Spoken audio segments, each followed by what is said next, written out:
It is Fury Road in 1926. A non-stop roller coaster ride of Buster Keaton doing insane shit.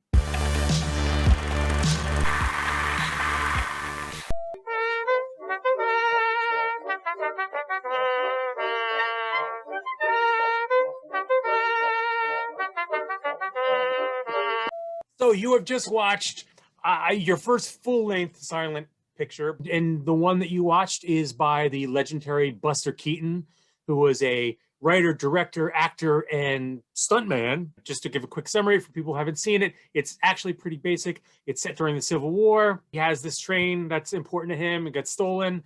Then we have a Mad Max Fury Road chase for most of the movie, and there's a big fight, and that's the end. So, to you. It is Fury Road in 1926. A non-stop roller coaster ride of Buster Keaton doing insane shit. He's just as much as an action hero as Sylvester Stallone and Arnold Schwarzenegger, but he's more so because he's actually doing the stunts himself, some of which he could have been killed, horribly killed. Dozens of times in this movie. Not falling killed, like run over by slow-moving trains killed. Yeah, it's nuts.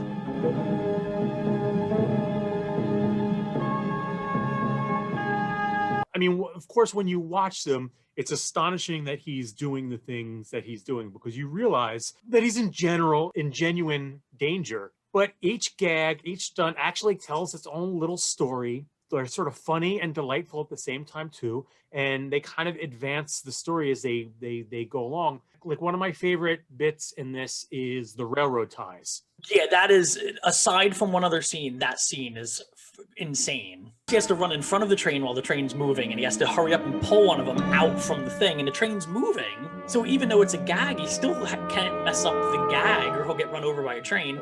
Then he picks it up and he sits on the plow, and then there's another one, and he has to time it perfectly to hit it on the side so it'll flop the other one up in the air and get it off at the same time.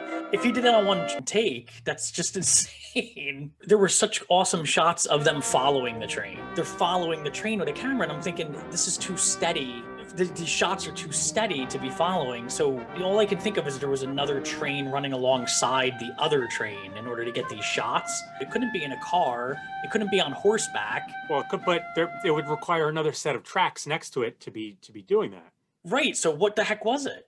My favorite scene is the cannon scene.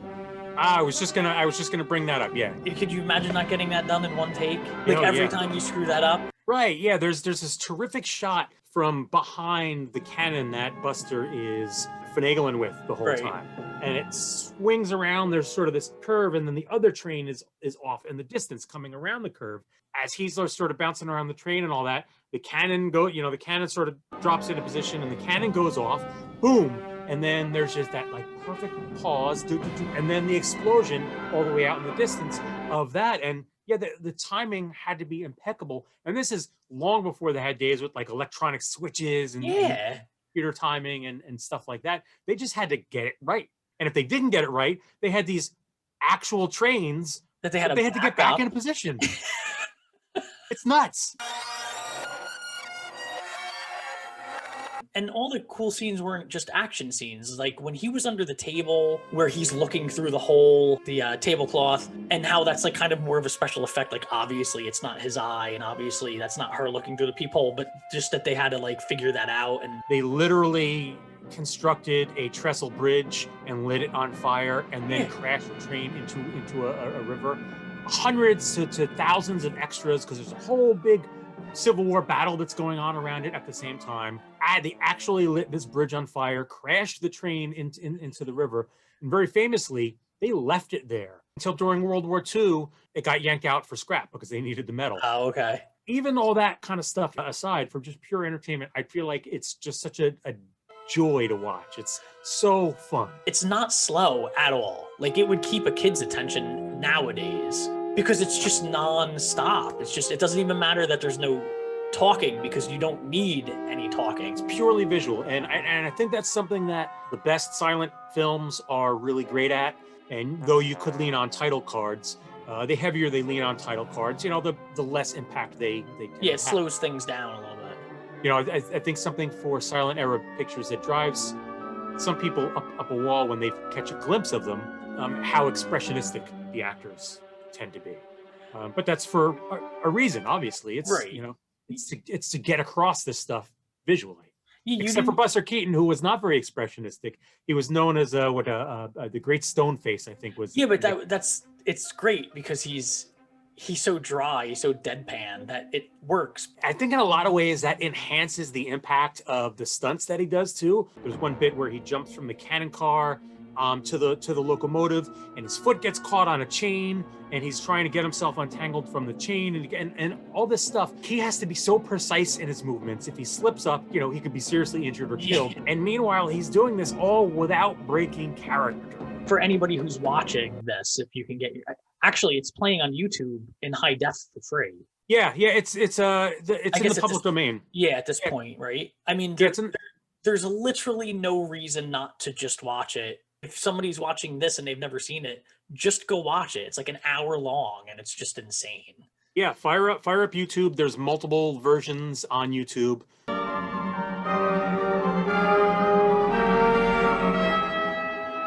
You think of silent movies, you think that they're just black and white, but they actually would do color tinting at the time. Like in The General, for instance, when he's sneaking into the Union headquarters and all that, it's happening at night, and the film is tinted a dark blue. Yeah, that was opposed to as opposed to like the brown sepia tones that most of the picture is, like the daytime scenes as well. Yeah, I did like the nighttime scenes, how they kind of had that blue color to them to kind of sell that it was the night.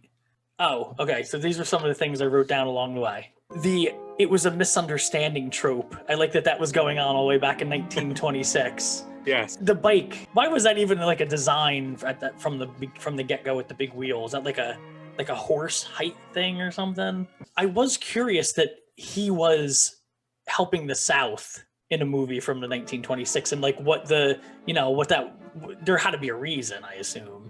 He was a Kansas guy. I don't know enough about him, sort of his personal life and personal views to know if that was a choice for a reason. In a book on the subject, the film was inspired to some extent by The Great Locomotive Chase, an 1863 memoir about an actual kind of great locomotive chase. At one point, Keaton suggested that in the book, right, the Yankees were heroes and the Southerners were villains, and Keaton feared that movie audiences wouldn't accept that idea. There may be something being unsaid there. There is some online criticism of The General that suggests that it's kind of it's soft on the Confederacy, and maybe we should be looking at it with a more critical eye in that respect. People who are interested in it should check it out if they want to kind of get that context. But yeah, like my own personal knowledge doesn't go any further than that. I really can't speak to it, and I don't think that we're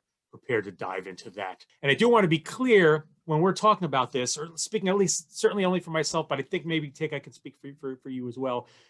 We're not attempting to dance around the issue. We think the whole movement to like bring back pride in being Confederates is a bunch of BS, but we're talking about the movie as art and entertainment, not the messages that may be being sent by pussyfooting around the Confederate issue. But that aside, like I said, I still think it's worth watching. I still think that people should just watch it. It is a good action movie. Yes, it really is. Yeah, for people who don't have a lot of experience watching silent movies, who haven't seen many or haven't seen any, I agree with Tig. This possibly should be your very first step, because it is just such a straightforward, fun, and enjoyable movie. And I wasn't kidding when I said it was basically the Mad Max Fury Road of its day. Yeah, it is. That's what it is. You said this movie didn't do good when it came out? No, it didn't. Yeah, it was not a big hit. It took years for it to gain the reputation that it has. I wonder why. Like, were they sick of Buster Keaton kind of thing, or? Like Keaton had been a big star for years prior to this, and this one didn't do well, and like his star was kind of fading at around this time. This is just on the cusp of when talkies became big. Wow, so kids wanted like the talkies and stuff like that. Yeah, like Keaton's shtick was falling by the wayside, and he actually his career just utterly evaporated after this. Jeez. Just about his last hurrah. seems like a masterpiece again, going off one movie, silent movie I've ever seen in my life. I have just one more thing before we're done. When he accidentally kills the sniper, when the sword, you know, falls apart, and he accidentally kills the sniper, his character, like Indiana Jones style. He never kills anybody on purpose. It's like always an accident. You know, I'm glad that you bring up Indiana Jones, because don't you think that obviously Spielberg and Lucas were influenced by the serials of this era and all that? And don't you think that some of Indy's physical stuff was influenced by things like this? He's just barely getting by. He's sort of like a regular guy who is fumbling his way through these intense. You can see the influence of this Buster Keaton stuff decades and decades later in modern action. My son came down to go to bed late last night, and I just watched it again with him while he fell asleep, because I was like, you gotta watch this. This is just crazy. He was watching the cannon scene. Like, he was actually getting anxious because he realized that the guy could die. Yeah, that's one of the joys of watching this, is you actually do get anxious because you're like, no, you can't be doing that. You know he didn't, but you still get anxious almost 100 years later. I'm really glad you enjoyed this, though I honestly had no doubt that you would. This was one that, even though it's like, oh, I'm going to give him like a silent movie, like, you know, I was like, nah, he's definitely going to like it. This is an easy one. I do want to make some other recommendations for people who might be interested in diving into some silent cinema. Certainly 1927's Metropolis by Fritz Lang, which is a huge, sprawling science fiction epic with some jaw-dropping special effects and a really intense story. The only caveat with this is that there are so many versions out there because a lot of the footage was lost over the years. Look for, I think it's from 2003, the Kino Restored Edition, or from 2010, also released by Kino. I think they call it Metropolis, the Complete Edition or something like that. Those are the most complete versions of the movie. Charlie Chaplin's City Lights from 1931 is one of Chaplin's great classics. Some people like The Gold Rush better, which is from 1925, but I think City Lights, if you're going to watch a Charlie Chaplin movie, that's the one you should watch. F.W. Murnau's Nosferatu, which I mentioned earlier, from 1922. It is a haunting, beautifully shot, super uber creepy horror movie. Carl Theodor Dreyer from 1928, The Passion of Joan of Arc, for my money, one of the greatest films of all time. It's a harrowing, difficult watch. The Passion of Joan of Arc is like a movie-long torture scene. It's Battleship Potemkin, which kind of invented montage and was really influential to tons and tons of movies, and a bunch of others. I don't want to just like keep You could go on and on. Yeah. Oh, and I'm sorry. And I can't believe I forget this one. 1927, Alfred Hitchcock's The Lodger. It's basically a Jack the Ripper movie. It was Hitchcock's third movie, but it's really the first true Alfred Hitchcock movie. Oh, okay. So most of the ones that I mentioned actually are in the public domain, so you should be able to find all of them on YouTube. Excellent, which means that you are going to be introducing our historic 20th episode. Oh no, that puts a little bit of pressure on me in some weird way. So what am I gonna have to watch? What are we talking about for episode 20? So you, Eric, for our 20th episode, we'll be watching the 1998 movie with Johnny Depp, Fear and Loathing in Las Vegas. Richest off-road race for motorcycles and dune buggies in the history of organized sport.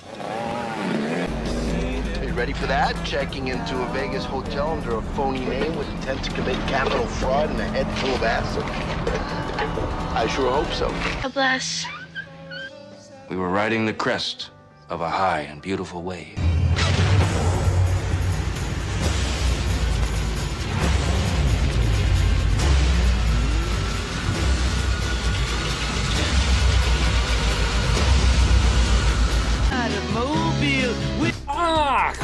Cool. This is another one that's been on my list for a while. Cool. Sounds good. Then I will watch that and get back to you. We'll talk about it for episode number 20. Leave us some comments. Let us know what you think about this movie if you watched it, or any silent movies that maybe you've watched, or even suggestions of silent movies for us to watch, especially me, because I have seen one.